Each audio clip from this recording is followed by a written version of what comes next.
සාමුවෙල් කියන දිවශිවරතුමා ඊටාම කුඩා අවදියේදීම මේ දෙවියන් වහන්සේ විසින් ආලේප කරනු ලැබූ ශ්‍රේෂ්ඨ පුච්චලේ. එතුමාගේ පොතේ සඳහන් කරන පළවෙනි සාමුවෙල් පොතේ තුන්වෙනි පරිච්ඡේදයේ 10 වෙනි පදයේ තා වැදගත් දෙයක් මෙහි සඳහන් කරන කාරණාවක් ඔබ ඉදිරියේ කියන්න මා හිතුවා. දෙවියන් වහන්සේගේ වචනේ කියනවා එවිට සමිඳන් වහන්සේ වැඩම කර පළමු වතාවලදී මෙන් සාමුවෙල් සාමුවෙල් කියා අඬ ගැසූසේක. සාමුවෙල් පිළිතුරු දෙමින් කතා කළ මැනව. ඔබ වහන්සේගේ මෙහෙකරුවා සවන් දී සිටිනවා යයි කීවේ. දැන් මෙතුමා ඉතා කුඩා අවදියේදී දෙවියන් වහන්සේගේ ගෘහේ රාත්‍රී නිදා ගන්න විට වතාවක් දෙවතාවක් සාමුවෙල් සාමුවෙල් කියලා හඬක් ඇසෙනවා ඔහු නිදාගෙන ඉන්න වෙලාවේ.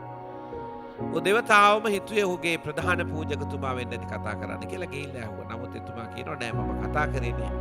ඒතකොට ඒ කාලේ හිටපු ප්‍රධාන පූජකතුමා උතුම් පූජක ඒලි කියනවා සාමුවෙල් ඔබට කතා කරන්නේ මම නොවේ දෙවියන් වහන්සේ. නිසා ඔබට ඊළඟට ඒ හඬ ඇසුනොත් මම මෙහිය දෙවි දානනේ කතා කළ මැනව කියලා කියන්නේ. මේ ශ්‍රේෂ්ඨ දරුවා තුන්වෙනි වතාවේ දෙවියන් වහන්සේ කතා කරන විට කිව්ව වචනේ තමයි ඔබට කිව්වේ. දෙවියන් වහන්සේ කතා කළ මැනව මම මෙහිය.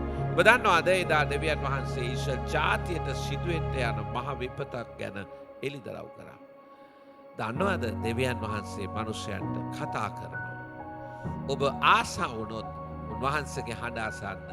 උන්වහන්සේගේ හඬ ඔබට පැහැදිලිව කතා කරන්න යනවා. ඒ නිසා ප්‍රිය දරුවනි උන්වහන්සේ ජීවමානයි. අදත් වැඩ සිටිනවා හෙටත් වැඩ සිටිනවා සදාටම උන්වහන්සේ සිටිනවා. උන්වහන්සේට කාලයන්ද සීමාවල්ද නැහැ. උන්වහන්සේ සදා කාලට වැඩ සිටින. උන්වහන්සේ ඔබට කතා කරන දැනසේ ඇහුම්කන් දෙන්න.